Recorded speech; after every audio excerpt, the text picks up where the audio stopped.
Aux âmes bien-nées, la valeur n'attend point le nombre des années. C'est avec cette maxime que nous introduisons cette émission de 52 minutes avec... Et frères et sœurs, je suis sur le plateau, je suis Stéphane-Marie Diolo, et je suis sur le plateau de votre télévision préférée, Ecclesia TV, avec un esprit brillant, un esprit jeune, un esprit passionné de Dieu et passionné des hommes. Vous l'avez bien compris, je suis avec l'abbé Traoré Arnaud. Mon père, bonjour. Bonjour Stéphane. Bienvenue sur le plateau d'Ecclesia TV. Merci. Alors, l'abbé Traoré, mon père, vous êtes déjà prêtre de Jésus-Christ du diocèse de Yopougon. Vous êtes le secrétaire, le sous-secrétaire, Ouais. c'est ça, le secrétaire adjoint de la curie diocésaine.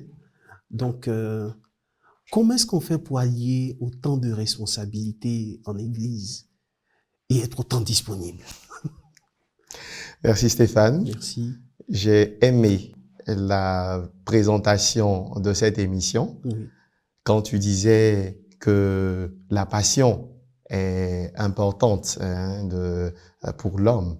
Et quand on est passionné de Dieu, passionné de l'homme, Oui. le temps suit. Le temps suit. Le temps suit. Le temps Et suit. donc, c'est la passion Oui. qui me fait courir vers Dieu et Oui. vers mes frères les hommes, donc au service de Dieu et des hommes. Alors, c'est vraiment la passion qui fait courir notre cher abbé vers Dieu et vers les hommes. En ce qui concerne la présentation, je voudrais vous signifier que l'abbé Traoré est technicien en PNL. Technicien en PNL, la PNL, c'est la programmation neuro-linguistique.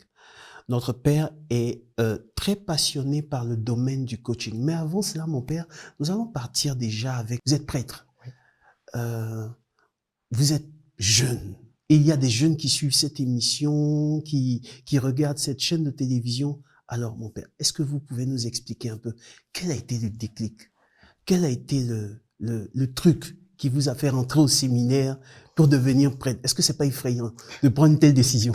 De prime abord, c'est toujours des questionnements Oui. qui naissent devant une vocation à la vie religieuse ou à la vie sacerdotale précisément. Oui. Et pourtant, c'est dans le quotidien de notre vie que Dieu nous appelle. C'est dans le quotidien de Le notre quotidien vie. de notre vie que Dieu nous appelle. Donc, je me souviens de mes années d'enfance Oui. où j'étais servant de messe à la paroisse Sainte-Thérèse de l'Enfant Jésus de Marcory. Cette Oui. paroisse qui a marqué mon esprit. La fabuleuse paroisse de Sainte-Thérèse. On fait un gros coucou à tous les paroissiens de Sainte-Thérèse de Marcory. Effectivement. Et c'est là-bas que j'ai grandi avec mes parents. Et dans ce groupe-là, j'ai vu des hommes et des femmes passionnés de Dieu, particulièrement des prêtres qui se sont dévoués corps et âme pour animer la vie paroissiale. Oui. Et quand on est à l'autel, on a un autre regard. Et c'est à juste titre que nos évêques ont dit que le groupe des servants d'autel est un groupe de préparation vocationnelle. Et donc, quand on est dans ce groupe, à 80, voire 90%, le Seigneur nous adresse son appel comme dans d'autres groupes et mouvements. Et pourtant, le service à l'autel est toujours particulier. Il est toujours particulier. Donc, chaque messe est particulière. Effectivement. Chaque service à la messe est particulier. Ouais. Waouh, waouh. Et à côté de la paroisse Sainte-Thérèse de Marcory, on vous a vu aussi servir en tant que servant aussi, je pense, et en tant que séminariste à la paroisse Saint-Mathieu de Yopougon, Cité Verte. Effectivement, c'est une autre partie de mon histoire. Oui. Et je suis heureux, Stéphane, que tu partages cette histoire. Et à Saint-Mathieu, Cité Verte, nous arrivons, mes parents et moi, dans le courant des années 2002, voilà, 2002-2003. Oui. Et là encore, c'est la continuité, puisque je suis toujours servant d'hôtel, de messe, et je m'inscris encore dans ce groupe et je continue, voilà, mon service, jusqu'à ce que naisse vraiment la vocation sur cette paroisse. Alors, on va revenir sur ce point. Oui. Vous êtes servant de messe depuis la paroisse Sainte-Thérèse de Marcory. Oui. On bascule à la paroisse Saint-Mathieu de Yopougon Cité Verte, vous êtes toujours servant de messe et là, la vocation naît. Oui. comment comprendre cette naissance de vous? Est-ce que vous pouvez mettre des mots sur ce que vous ressentez? Ouais, Parce ouais, que à l'époque, vous êtes jeune, vous êtes fougueux. ouais, Pourquoi vous n'êtes pas devenu footballeur? Pourquoi vous n'êtes pas devenu, je sais pas, fonctionnaire, ouais, ministre? Et vous avez choisi de devenir prêtre ouais. avec toutes les exigences liées à cette fonction. Comment vous pouvez définir cette vocation? Alors, en un mot, j'attribuerai cette vocation à la grâce de Dieu. Amen. Mon contexte familial en est pour beaucoup. Oui, Papa et maman que je salue au passage, oui, qui m'aident à reconnaître les traces de Dieu dans ma vie. oui, Je suis issu d'une famille catholique, des frères catholiques. Et donc, cette ambiance familiale m'aide beaucoup oui. à découvrir mon chemin Mhm, et à le redécouvrir plus tard. Donc, à Makori, quelque chose commence. mhm. À Yopougon, quelque chose se Se confirme. confirme. Et là, je suis embrasé du désir de devenir prêtre lorsque je fais mon entrée au moyen séminaire comme non-séminariste, Mhm. suivant le régime séminariste. Donc, il faut aller comprendre que je suis non-séminariste pour être canalisé Oui. à cette fougue de la Cette jeunesse, fougue de la jeunesse et cette tout ça. adolescence qui court partout. Oui, Dis bon, on va t'aider. oui. On t'envoie au Mes séminaire. parents me conduisent au moyen séminaire, là où je veux dire, j'y vais sans croire que c'est pour devenir prêtre. J'y vais pour les études, j'y vais Oui. pour le recadrage. Mhm. Et là, en vacances, pendant les vacances de la première à la terminale, quelque chose se passe. Quelque chose se Quelque passe. chose se passe. Quelque chose se Ouais, passe. ouais. Alors, chers parents, vous l'avez compris. Alors, notre père a été fortement influencé par l'environnement familial. Et là, je veux profiter de l'occasion pour faire un gros coucou à papa et à maman, surtout à monsieur Traoré, qui nous a tous influencés hein, sur la paroisse, qui a été ministre, qui est toujours ministre Oui, eucharistique. effectivement, avec l'âge, Voilà, c'est le avec repos. l'âge, c'est formidable. Mm. Alors, s'il nous suit vraiment, papa, on vous fait un gros coucou. Ouais. Alors, là, quelque chose se passe. Ouais. Et quels sont les questionnements qui vous animent? Alors, la première question, c'est de dire comment je fais pour que l'année suivante, je sois séminariste. En réalité, les questionnements vont être pour la façon d'être prêtre. Ce n'est plus... Sur le comment. Oui, ce n'est plus... Voici le comment. Donc là, on est sur le comment. On n'est n'est plus même sur... pas au pourquoi Non, je non, dois non, devenir, non, non, pourquoi non. je... Ça, La question est déjà la réglée. question est déjà réglée. Parce que l'expérience que j'ai vécue, et je salue mon père spirituel, qui est aussi un aîné de paroisse, qui m'a accompagné dans cette période-là, Oui. c'est une motion intérieure très forte, voilà, qu'on ressent, de vouloir commencer tout de suite quelque chose maintenant. Et je pense que nos téléspectateurs ont dû déjà faire l'expérience. C'est comparable au désir de faire un voyage. Donc, au jour du voyage, en fait, on n'a plus sommeil. Oui. Ou le jour du mariage et tout ça. On est juste empressé. Oui. On est juste, on a juste l'amour de vouloir faire ceci. Et maintenant. Et donc, c'est ce qui m'habite. Et avec cette année de paroisse, je fais les démarches vers le chargé de vocation, voilà, le révérend Père Camille Drin, que je salue. Qu'on salue au voilà, passage, le révérend Père Camille Drin. Et là, c'est rapide. L'attestation est donnée, la permission de faire de moi un séminariste au moyen séminaire. Et le cursus se fait au séminaire. Qu'est-ce que vous pouvez nous dire de votre passage au séminaire? Qu'est-ce que vous retenez là aujourd'hui, quand vous regardez en arrière? Effectivement, l'action de grâce à l'occasion de mes 5 années de sacerdoce, cette action de grâce m'a fait écrire une œuvre. Et dans cette œuvre, je décris un peu la vie au séminaire. Et je me souviens du titre de cette partie. C'est le séminaire, un creuset de vocation. Le séminaire, un creuset de vocation. Alors, le séminaire est pour moi une expérience merveilleuse. On va au séminaire pour apprendre à devenir prêtre. Et là-bas, on est purifié. Ouais, on purifié. Oui, purifié. beaucoup purifié parce que on peut avoir des idées, je veux dire, pêle-mêle hein, de ce qu'on s'apprête à faire. Et pourtant, c'est une Oui. vocation. C'est une C'est vocation. un appel. C'est un appel. Donc, on ne s'appelle pas soi-même. C'est On Dieu qui nous reçoit appelle. un appel. Oui, Et l'Église authentifie cet appel. oui, Il y a des critères d'authentification. oui. Donc, on entre au séminaire pour se laisser former, pour se laisser, j'allais dire, construire. Wow, Construire c'est fort, ça. son être de prêtre. Oui, Donc, c'est cette expérience que j'ai assimilée oui. au creuset, où l'or passe pour être Par le purifié feu, oui. par le feu et tout ça.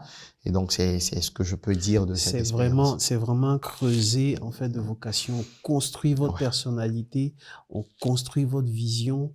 Et là, vous sortez, vous êtes ordonné. Moi, je vous voyais à la paroisse Saint-Mathieu, aux côtés de notre ancien curé, qui est aujourd'hui évêque, Monseigneur Bruno Yedo, Ouais. à qui on fait un gros coucou. Vraiment. Voilà, on vous a vu on vous a vu servir à côté de lui. Alors, vous sortez, vous êtes en paroisse. Oui. Ce que vous avez appris au séminaire Oui. et la réalité de la pastorale Ouais. sur le terrain. Merci Stéphane de nous faire revivre ces moments de séminaire et de premières années de sacerdoce. Alors, un mot pour qualifier ou pour expliquer cette expérience, c'est la prise de conscience Oui. de la réalité. La prise de conscience de la réalité. Ouais. Et c'est important pour moi de parler de réalité parce que tant qu'on reste dans la théorie, on ne sait pas comment ça se passe. Oui. Voilà. On désigne nager, Oui. et tant qu'on ne saute pas encore dans Tant l'eau, qu'on ne saute pas à l'eau, on ne veut pas voir certaines, oui, on certaines a choses. toutes les images, toutes les vidéos de comment nager. Et pourtant, Mais il faut c'est mettre les quand pieds on dans l'eau. apprend, quand on met les pieds dans l'eau, on fait l'expérience. Donc, Oui. c'est là une prise de conscience de la réalité qui est cette prise de conscience assez forte, puisque ma première année de sacerdoce, déjà ma première année, je veux dire quelques mois de sacerdoce, je vais vivre une réalité particulière qui, selon les recherches que j'ai faites, s'appelle le burn-out. Le burn-out. Wow. Et selon les recherches, j'en parle aussi dans mon livre, selon les recherches, le burn-out est un déphasage entre la réalité et les attentes. Les attentes et ce qu'on avait pensé Oui, au départ. de celui qui vit cela. Et donc, je suis arrivé à un moment où je me sens tout petit, incapable à la limite de Devant faire face, l'immensité oui, devant l'immensité des du attentes travail. des fidèles et du Oui. travail. Et pourtant, c'est quelque chose d'assez personnel. Ça touche certains milieux, notamment les médecins et tout ça, mais Oui. aussi les prêtres, de vouloir tellement donner, de vouloir tellement correspondre à ce qu'on doit vivre, Oui. Oui. à ce qu'on attend de nous, qu'on se sent incapable. On se sent incapable Ouais. et on n'a plus la possibilité, Oui. on n'a plus la force de Ouais. pouvoir faire Ouais. quoi que Ouais. ce soit. Ouais. Mais, Ouais. mais quelles sont les méthodes que vous avez utilisées Mhm. pour sortir en fait de ce burn-out? Formidable, formidable. Alors, la première méthode que j'ai utilisée et qui m'a été inspirée par mon père spirituel, c'est la prière. En réalité, il fallait que j'arrive à reconnaître que ce n'est pas moi, Arnaud Traoré, Oui.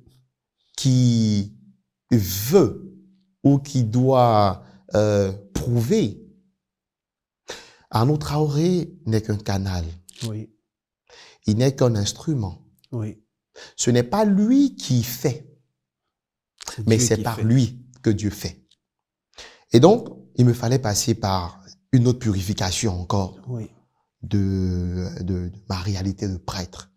Et donc, la prière, puis l'action. Oui. La prière, puis l'action. L'action. Parce que la vie ne s'arrêtait pas. La vie continuait. Oui.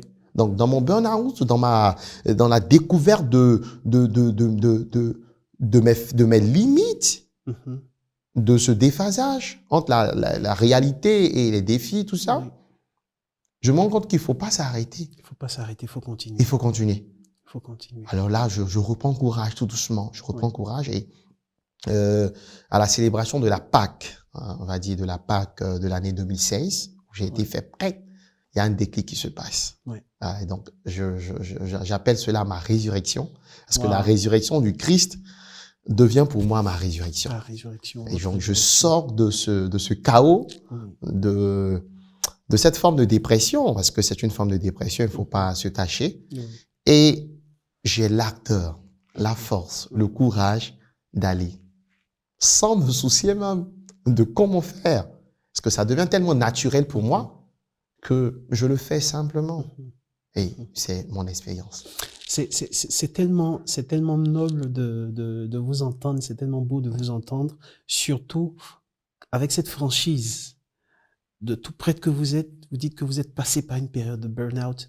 Alors là, maintenant, à cette étape, mon père, qu'est-ce que vous pouvez dire à tous ces téléspectateurs qui nous suivent et qui se sentent petits face à leurs responsabilités familiales, en entreprise, à toutes ces femmes qui sont en train de basculer ou en train de plonger émotionnellement. Après, nous allons passer dans la programmation neurolinguistique, mais à toutes ces personnes qui ne se sentent pas à la hauteur, qu'est-ce que vous pouvez leur dire à cette étape de l'émission? Alors, c'est avec Brian Tracy. Oui, Brian Tracy. L'art de réussir. Là, on est vraiment dans le leadership et dans le développement personnel qui est le domaine du père. Voilà, je me suis intéressé à ses œuvres et l'art de réussir dans cette œuvre, Brian Tracy dit l'action, l'action et l'action. La clé de la réussite. Il ne faut pas s'arrêter. En fait, on ne doit pas s'arrêter. On ne doit pas s'arrêter. Et donc, je dis à ceux qui vivent cela, ce n'est pas la fin. Oui. C'est peut-être le début. De quelque chose. De quelque chose qu'on ne voit pas. Et ça, c'est le texte de la deuxième lecture avec l'évangéliste Saint Jean. Oui. Ce que nous serons ne paraît pas encore clairement. Oui. Et pourtant, nous sommes en marche. Oui. Et donc, s'arrêter, c'est... En fait, c'est pas faire grande chose. Oui. Mais continuer, agir et agir, encore agir, finit par devenir un réflexe. Oui.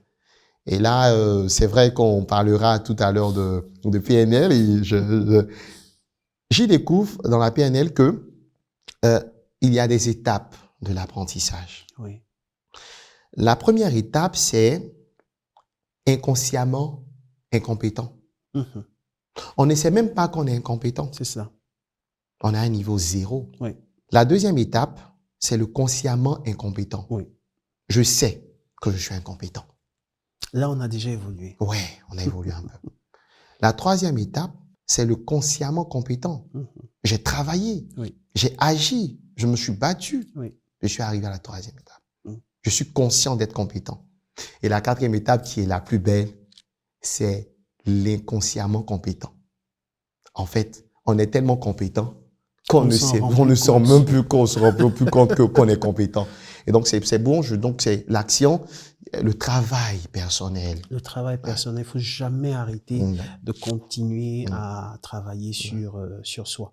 Donc là, mon père, on bascule vraiment dans une autre étape de cette émission. On a vu un peu votre parcours depuis le séminaire jusqu'au sacerdoce, jusqu'à la prêtrise.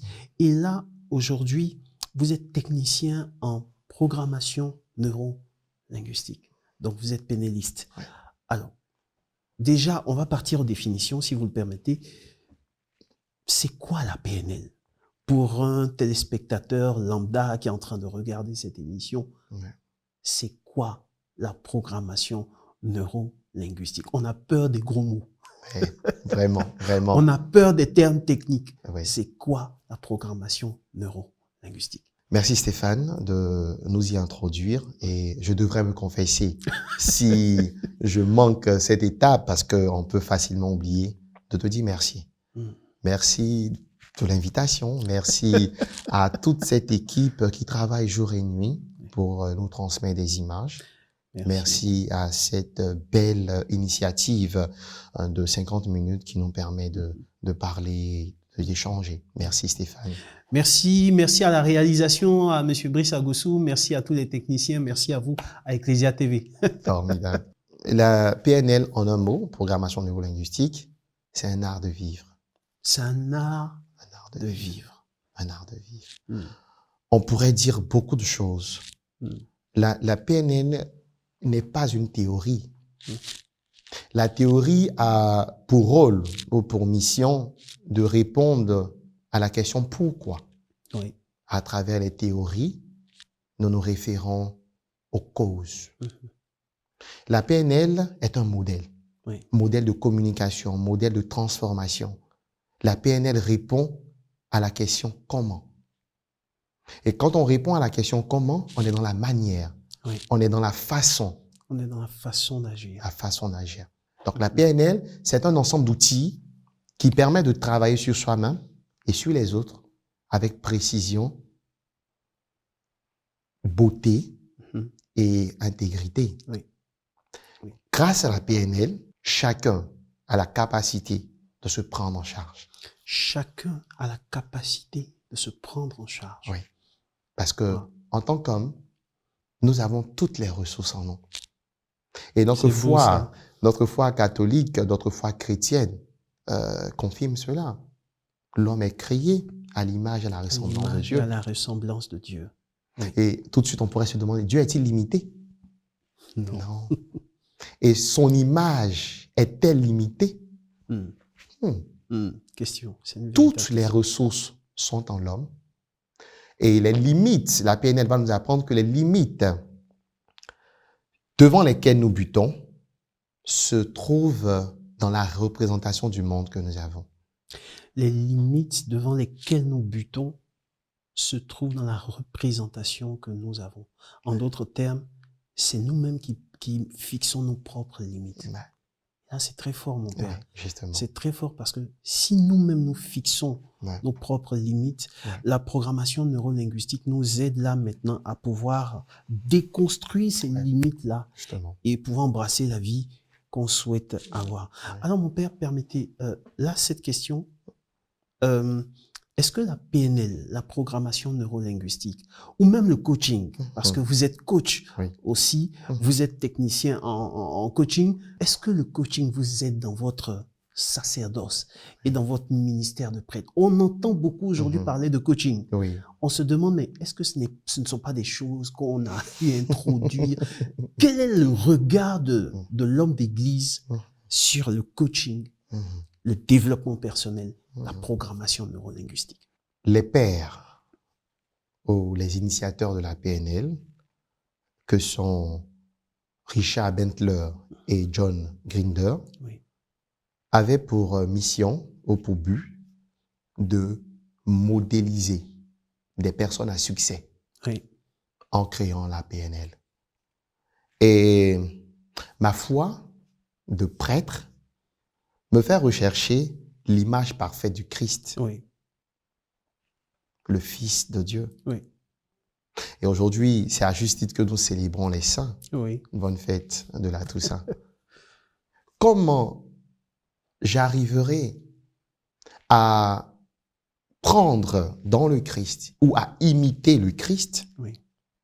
La PNL est un moyen Un moyen pour m'aider, pour imiter le Christ. pour imiter. Parce que il y a la pédagogie de la PNL qui est l'expérimentation et la modélisation. Oui.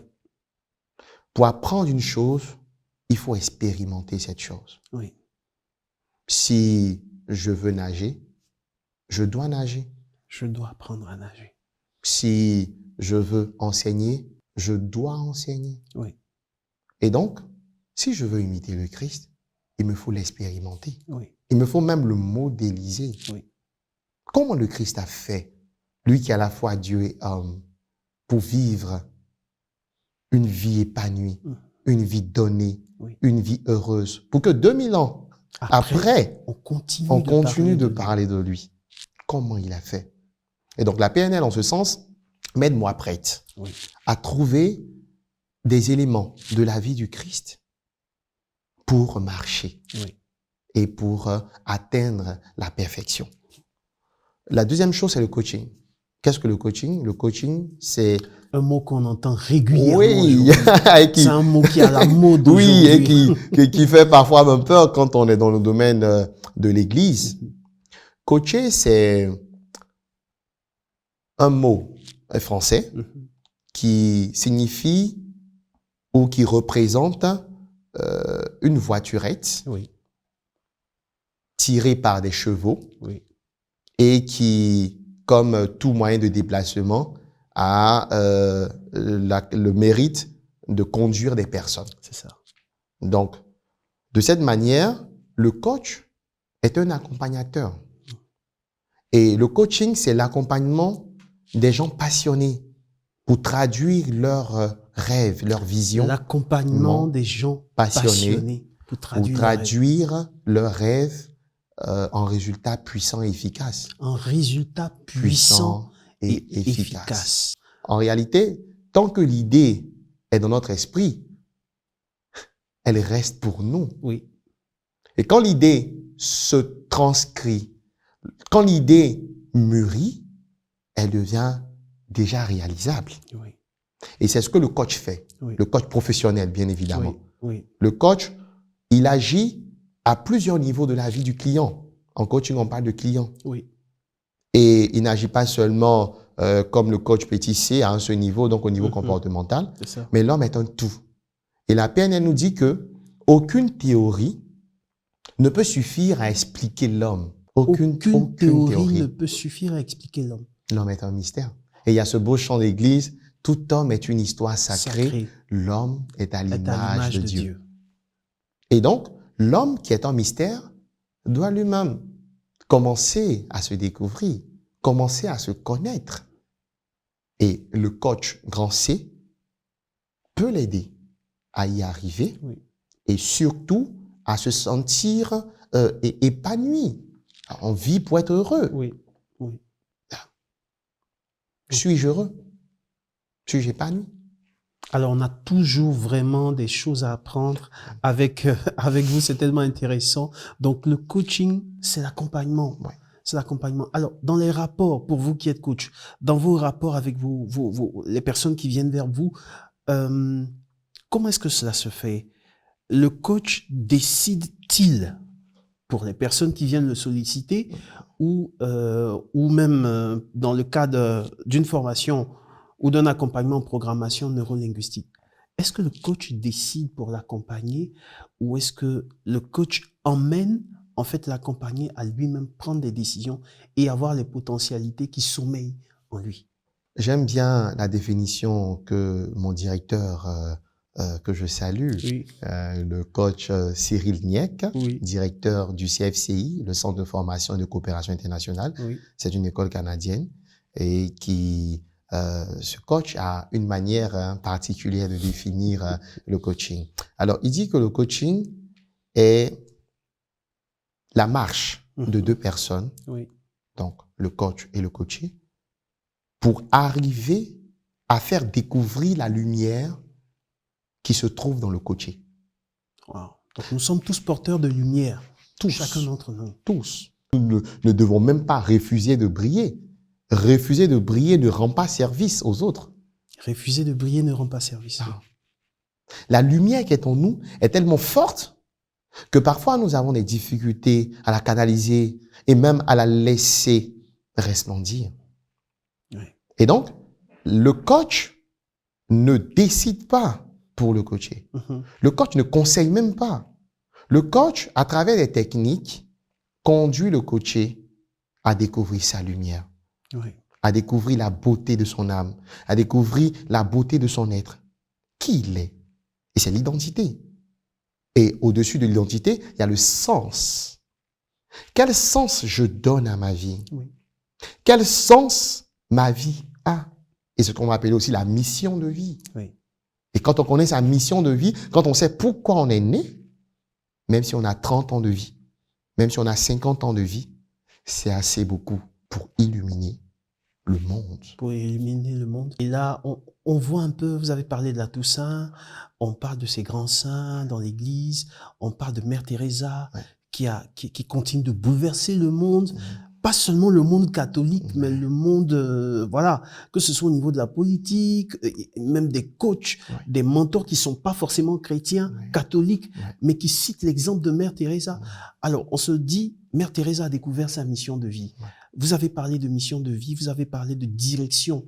C'est une question qui anime beaucoup de jeunes. Ouais. Mon père, aujourd'hui, les téléspectateurs nous regardent. Comment est-ce qu'on fait Oui. à travers le coaching ou la PNL? Comment est-ce qu'on fait pour découvrir sa mission de vie? Très bien. Il y a une notion qui est très importante en coaching et c'est le silence. Durant ma formation, je découvre que pendant les séances de coaching, le silence est très important. Le silence est important. En réalité, pour découvrir sa lumière ou pour se découvrir, il faut apprendre à faire silence. Il faut apprendre à faire silence. Silence. À l'intérieur de soi. À l'intérieur de soi et même autour de soi. Donc, au niveau environnemental et tout ça, il faudrait savoir que la vie n'est pas que bruit. La vie n'est pas que course. La vie n'est pas qu'action. Dans ce monde où il y a tellement de bruit, oui. Dès qu'on se réveille, on court dans tous les sens. Effectivement. Ça klaxonne partout et tout. Oui. Il faut savoir faire silence en soi. Et le silence, j'en parle parce que dans les séances de coaching, le silence permet au coaché de savoir ou de réaliser que la question posée par le coach l'a tellement rejoint qu'il a besoin de temps pour savoir ou pour se dire pourquoi c'est maintenant que je pense à ça en fait. Et il n'y a pas longtemps que je découvrais toujours dans le coaching que la patience n'est pas toujours le meilleur choix. Wow. Changer de direction nous permettrait d'atteindre nos objectifs. Changer de direction. Ouais. Changer de direction. Parce qu'on peut être patient, mais patient pour combien de temps? Ouais. Et si on voyait autrement? Donc, le coaching nous permet de voir sous un autre angle. Et donc, aux téléspectateurs qui nous suivent, je peux dire que la réflexion, et c'est encore Brian Tracy qui en parle, la réflexion est le début de la réussite. Oui. Réfléchir. Réfléchir sur sa vie. Sur sa vie. À quel niveau je suis de ma vie? Parce que, en réalité, le coach, lui aussi, il a besoin qu'on le conduise, ou il a besoin de se conduire. Oui. Et donc, le coach n'est pas une personne, je veux dire, sans limite, Oui. ou qui n'a pas de travail à faire sur lui. Oui. Et pourtant, la limite, comme on l'a dit, c'est dans la représentation que nous avons. Oui. On va arriver parce que c'est ma prochaine question. Je voudrais vraiment qu'on puisse revenir sur cela. Ouais. Vous avez dit que les seules limites qu'on a dans la vie, Oui. ce sont les limites que nous nous fixons là, ici, dans notre tête. Et une fois, lors d'une conférence, avec le ressourcement des leaders, vous avez dit quelque chose, cette phrase qui m'a marqué, la carte n'est pas le territoire. Pas le monde n'est pas le territoire. Comment on explique cela? Effectivement. En tant que modèle, la PNL a des présupposés ou des postulats, donc des vérités qui sous-tendent ou qui sont considérées comme vraies par l'expérience de chaque jour. Oui. Voilà. Alors, il y en a plusieurs. Et le premier présupposé, c'est cela. La carte n'est pas le territoire. La carte n'est pas le territoire. Oui. Ici, nous parlons de notre manière de penser. Notre manière de penser. Oui. En réalité, on peut tout de suite ou rapidement se dire qu'il y a une seule manière de penser. C'est ma manière de penser. C'est moi qui pense. C'est moi qui ai raison. C'est moi qui vois. C'est moi qui sens. Et pourtant, nous ne sommes qu'un élément dans le grand univers. Un grand ensemble. Donc, nous ne sommes qu'une carte. Nous voyons selon notre carte. Nous comprenons selon notre carte. Et il nous faudrait savoir aussi que l'autre comprend selon sa carte. Si je viens en Côte d'Ivoire et que je reste à Abidjan pour parler de la Côte d'Ivoire, et celui qui est à Mans, et celui qui est à Gagnoa, et celui qui est à Issia, et celui même qui est peut-être, je dirais, à Sachako, pour faire référence à mon diocèse. Vois-t-il de la même manière que je vois? Parce que si je reste au plateau, c'est tout beau. C'est ça. Et pourtant, il y a d'autres communes. Il y a d'autres réalités. Il y a d'autres réalités. Donc la carte n'est pas le territoire, c'est ma pensée n'est pas la seule pensée. Ma pensée n'est pas universelle. Ma pensée n'est pas universelle.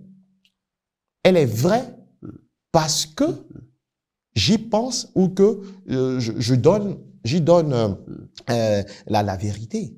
Donc, c'est de faire de la place. C'est un moyen de communication pour ne pas se sentir frustré, vexé, complexé de ce que notre idée, belle soit-elle, ne soit pas retenue.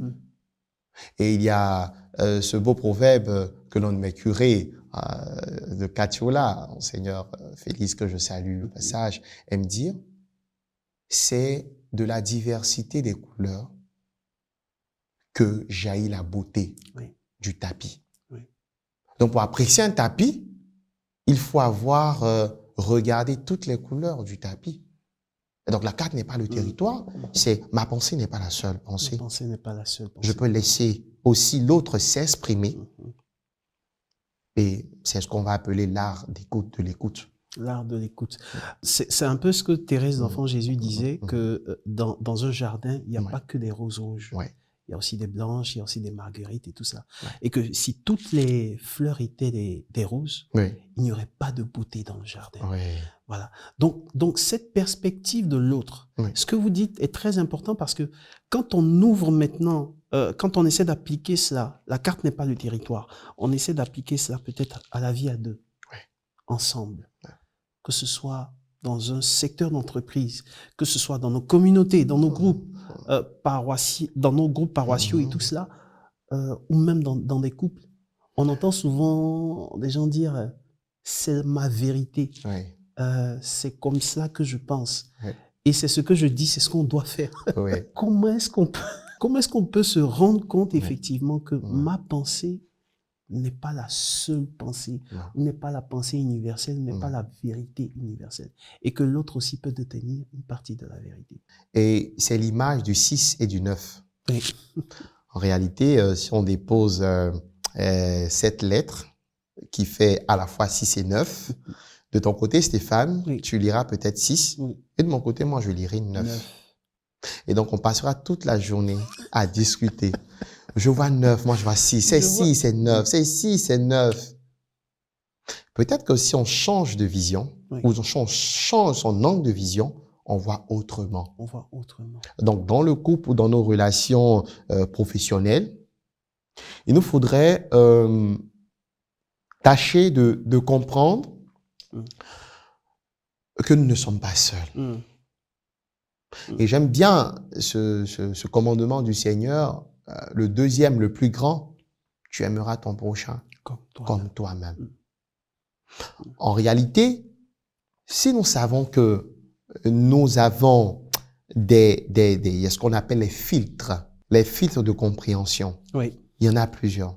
Donc, on parlera des filtres culturels, des filtres sociologiques, des filtres religieux et tout ça. Donc, chacun voit en fait selon ses filtres. Selon ses filtres. Oui. Et donc, l'épouse que j'ai a ses filtres. Et moi, j'ai mes filtres.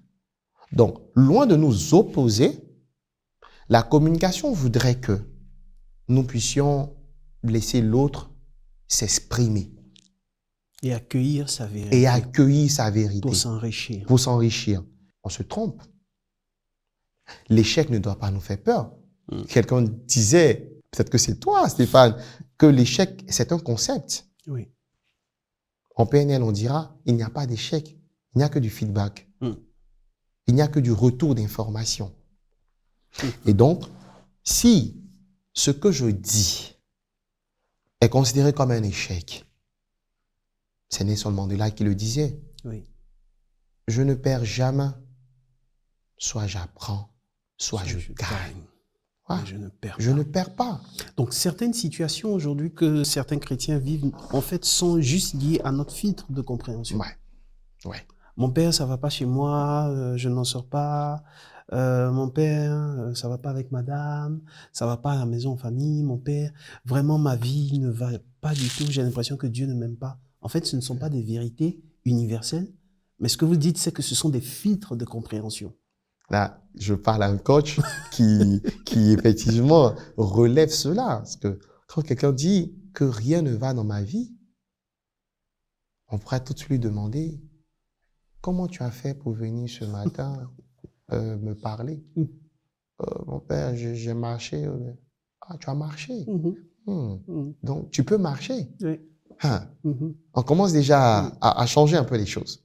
J'ai marché.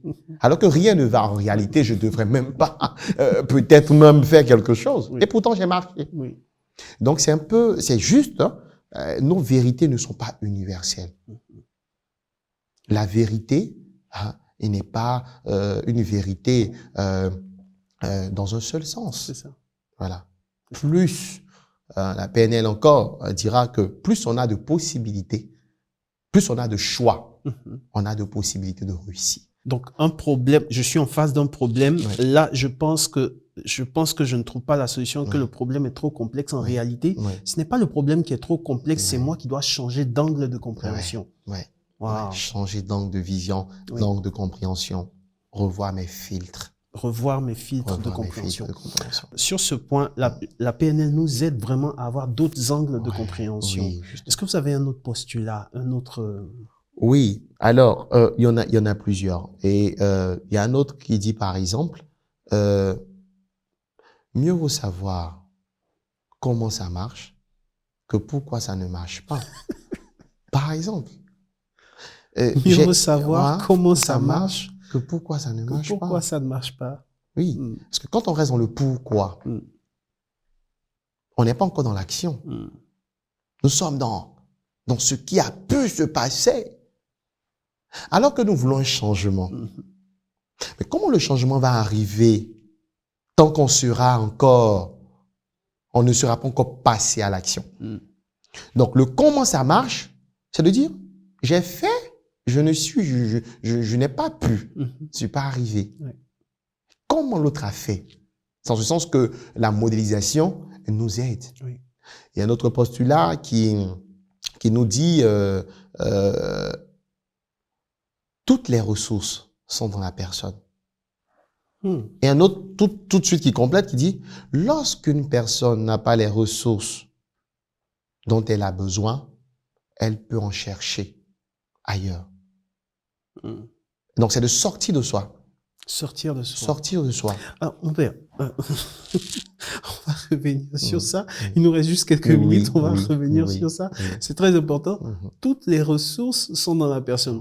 Donc, mon père, j'ai besoin, je sais pas, j'ai besoin d'un nouveau vêtement. Oui. Le nouveau vêtement, il est dans le magasin à côté. Mais j'ai pas de moyens pour acheter. Et vous me dites, toutes les ressources sont dans la personne. Il n'y a pas longtemps, j'ai regardé sur la page d'un prêtre. Et il vit au Canada. Son nom va me venir plus tard. Il disait, le style, c'est une manière d'être. Le style, c'est une manière d'être. En réalité, on peut porter les plus beaux vêtements. Le vêtement qu'on voudrait porter. Et lorsqu'on a fini de le porter, certains diront, il n'y avait-il pas un autre vêtement plus adapté à toi? Donc, toutes les ressources de la personne, c'est de dire, qu'est-ce que tu as aujourd'hui? Ce que tu veux, tu ne l'as pas encore. Et pourtant, tu as quelque chose. Les créateurs de mode, les stylistes, diront que parfois, c'est à partir de ce qu'ils ont. Nous voyons des pages de créateurs. Un peu de pagne, un peu de bambou, un petit miroir, un puneux qui est négligé, recyclé par la suite et qui devient tout de suite un chef-d'œuvre. Un chef-d'œuvre. Qu'est-ce que tu as? Et on dira, qu'est-ce qui dépend de toi?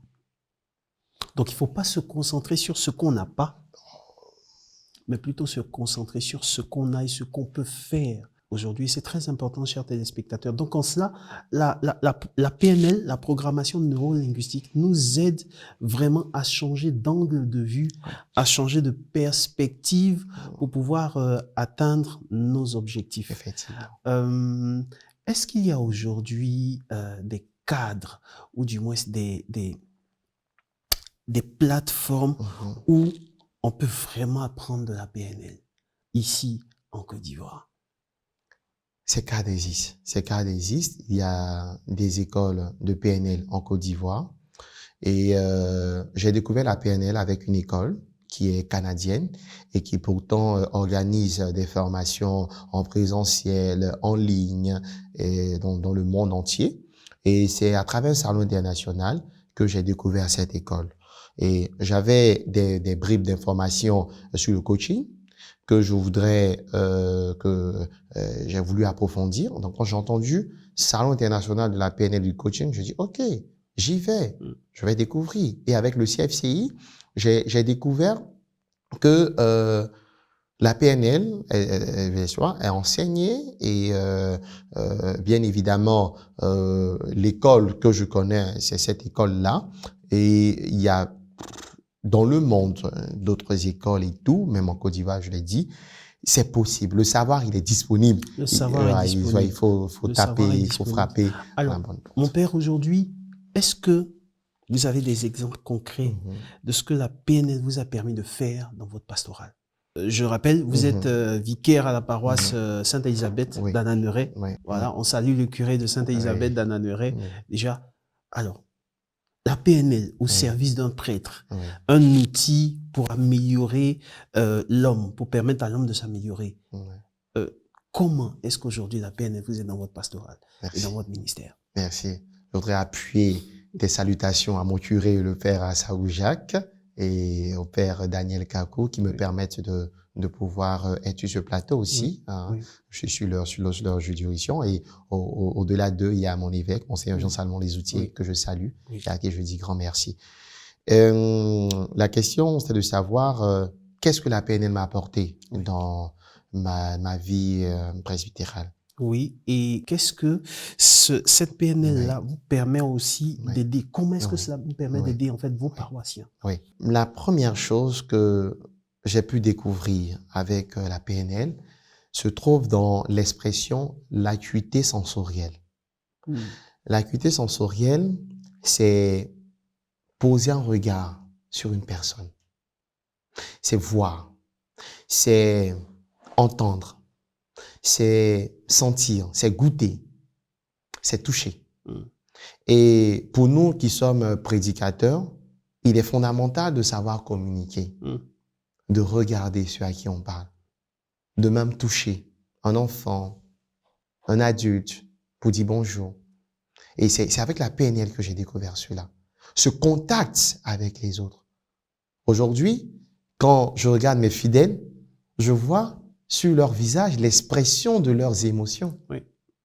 Parce que ce qu'on dit, il n'est pas suffisant pour dire ce qu'on vit. Et donc, quelqu'un pourrait te dire, je vais bien. Et pourtant, tu le vois en train de s'attraper la hanche. Une mine défaite. Une mine défaite. Mais c'est parce que tu l'auras regardé que tu verras que ce qu'il dit n'est pas en conformité avec ce qu'il vit. Et donc, dans les homélies, dans les échanges, dans les conversations, voir, entendre et, j'allais dire, toucher, avoir une poignée de main. C'est très important aujourd'hui. C'est très important. Dans notre monde où tout est digitalisé, on se salue rien que sur Internet en faisant des pouces bleus, des émoticônes et tout cela. Il faut aller au contact humain. Et vous sentez qu'il y a des gens qui ont besoin de contact humain, de regard pour se sentir aimés de Dieu? C'est fondamental. C'est fondamental. Et c'est l'évangéliste Saint Jean qui nous le dit dans son premier chapitre, Jean 1,14. Et le Verbe s'est fait chair. Et le Verbe s'est fait chair, et Dieu a pris la condition humaine. Qu'est-ce que Dieu avait pour venir prendre notre pauvre corps s'il n'avait pas de la valeur? C'est important de se sentir aimé, de se sentir regardé. Et dans l'une de mes prédications, je disais, la belle femme, la bonne femme, à la maison, à qui le mari ne dit pratiquement pas, tu es belle, ma femme. Je suis heureux d'être avec toi. Oui. Tu es un précieux don pour moi. Il ne le dit pas. Peut-être qu'il le Automatiquement, pense cette et ne le personne dit baisse en pas. confiance. Et donc, dehors, quand qu'elle entend, Madame, vous êtes belle. Madame, vous êtes ravissante. Vous êtes élégante. Excusez. Le rapport est très clair. Il y a ce que je n'ai pas entendu et il y a ce que j'ai entendu. Oui, oui. Alors, chers téléspectateurs, chères téléspectatrices, voilà, en tout cas, faisons vraiment attention. Et ça, c'est un outil de la PNL que le prêtre, que l'abbé nous donne. Il faut regarder, il faut écouter, il faut faire attention aux autres. Alors là, mon père, je pense que c'est tellement intéressant, mais nous sommes à la fin de cette émission. Ouais. Ça part très rapidement Oui. à cette étape de l'émission. Moi et toute l'équipe de cette chaîne de télévision, nous vous disons sincèrement merci. Merci d'être passé dans les studios d'Ecclesia TV. C'est tellement intéressant, mais nous sommes à la fin de cette émission. Alors, est-ce que vous avez un mot à dire? Quel est le mot de fin que vous avez pour tous ces téléspectateurs qui nous suivent? Guy Gilbert a dit, ma religion, c'est l'amour. Wow. Et je voudrais croire avec toi, Stéphane, que nous sommes remplis tous d'amour, à vivre et à donner autour de nous pour que le monde soit embrasé d'amour. Merci beaucoup. L'amour, l'amour, l'amour. Frères et sœurs, chers amis téléspectateurs, chers fidèles d'Ecclesia TV, eh bien, c'est sur ces notes, c'est sur ces paroles de l'abbé Traoré Arnaud que nous mettons fin à cette émission de 52 minutes avec.